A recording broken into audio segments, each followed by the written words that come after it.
नमस्ते, मैं डॉक्टर सत्यानंदा आज आपसे डिस्कशन करूंगा पार्किंसंस डिजीज़ के ऊपर। पार्किंसंस डिजीज़ के कुछ सिम्टम होते हैं जिनको हमें रिकग्नाइज़ करना ज़रूरी होता है। उसमें से सबसे इम्पॉर्टेंट सिम्टम होता है एक तरफ की कंपन होना। यूजुअली पेशेंट्स हमें बताते हैं कि हमारा दाहिने हाथ या बाएं हाथ की कंपन शुरू हो गई है और हम उस तरफ का काम करने में लेट हो रहे हैं, ऐसा है कि स्लो हो गए हैं। पेशेंट्स खुद से बताते हैं कि जैसे अगर हमें कुछ कपड़ा डालना होता है तो शर्ट का दाहिने तरफ का तो हम डाल लेते हैं, लेफ़्ट साइड का हमें लेट हो जाता है डालने में, या फिर हमारी मूवमेंट्स उतनी फ्लुएंट नहीं रहती हैं। दूसरा सिम्टम जो पार्किंसंस डिजीज़ का काफ़ी कॉमनली मिलता है वो ये है कि पेशेंट्स का चलने फिरने का अंदाज़ बदल जाता है। वो झुक के चलते हैं और आगे की तरफ चलते हैं। ऐसा हमें लगता है कि जैसे वो जो सड़क पर चल रहे हैं उसी को चेज़ कर रहे हैं, उसी के पीछे पीछे जा रहे हैं। तीसरा सिम्टम ये होता है कि जब पेशेंट्स चलते हैं तब उनका एक तरफ का हाथ कम हिलता है या फिर नहीं हिलता है। कुछ लोग ऐसा भी बताते हैं कि हमें एक तरफ का स्टिफनेस हो रहा है या एक तरफ का हमें ऐसा लग रहा है कि बॉडी ज़्यादा जकड़ी हुई है। ये कुल मिला के ज़्यादातर कॉमन सिम्टम्स होते हैं पार्किंसंस डिजीज़ के, जो हमें शुरुआत में दिखते हैं। कुछ लोग ऐसा भी बताते हैं कि हमें यूरिन की दिक्कत हो जाती है या मेमोरी की दिक्कत होती है, कुछ चीज़ें भूलना शुरू कर देते हैं। ये चीज़ें थोड़ा आगे जाके आती हैं पार्किंसंस डिजीज़ में, और अगर ये दिक्कतें आ रही हैं कंपन के साथ तो हमारा मानना ये होता है कि पार्किंसंस डिजीज़ थोड़ा आगे बढ़ गया है।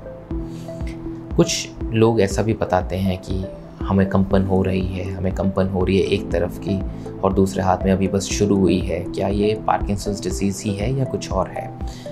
हमारे पास इन सब चीज़ों को डिफ्रेंशिएट करने के लिए यूजुअली एक क्लिनिकल एग्जामिनेशन की हमें हेल्प लेनी पड़ती है, जिसमें हम बता सकते हैं कि पेशेंट को पार्किंसंस डिजीज़ है या एक दूसरी बीमारी है जिसको हम एसेंशियल ट्रेमर कहते हैं, जिसमें पेशेंट्स का कंपन होता है हाथों का पर वो स्लो नहीं होते हैं। पार्किंसंस डिजीज़ को डायग्नोस करने के लिए बहुत इंपॉर्टेंट होता है कि पेशेंट एक तरफ का स्लो हो गए हों या फिर एक तरफ से काम करने में ज़्यादा टाइम ले रहे हों।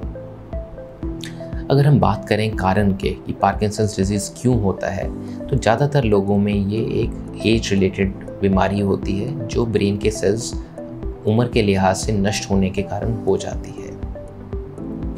कुछ ऐसे प्रकार के लोग भी होते हैं जिनमें हेरिडिटरी पार्किंसंस होता है। ये ऐसे लोग होते हैं जिनके फैमिली मेम्बर्स में और लोगों को भी पार्किंसंस होता है और इन लोगों को पार्किंसंस की बीमारी जल्दी शुरू हो जाती है। आमतौर पे हम क्लिनिकल प्रैक्टिस में देखते हैं कि पार्किंसंस की बीमारी 60 साल के ऊपर या 70 साल के ऊपर के इंडिविजुअल्स में ज़्यादा होती है, पर कुछ ऐसे इंडिविजुअल्स होते हैं जिनको 20 साल, 30 साल या 40 साल में भी शुरू हो जाता है। उनको हम usually young onset Parkinson's disease कहते हैं, YOPD। और ऐसे इंडिविजुअल्स होते हैं जिनका ज़्यादातर घर वालों में हिस्ट्री होती है पार्किंसंस डिजीज़ की। अगर हम बात करें कि पार्किंसंस का हम ट्रीटमेंट कैसे करते हैं, तो उसके लिए काफ़ी अच्छी दवाइयाँ हैं जिनसे पेशेंट्स के सिम्टम्स कंट्रोल हो जाते हैं और पेशेंट्स में फुर्ती आ जाती है, बिल्कुल नॉर्मल लोगों की तरह चलने लग पड़ते हैं, और उनका इफ़ेक्ट कुछ देर के लिए रहता है। तभी हमें डोजेज पूरे दिन भर में 2 या 3 या उससे भी ज़्यादा देनी पड़ती होती है।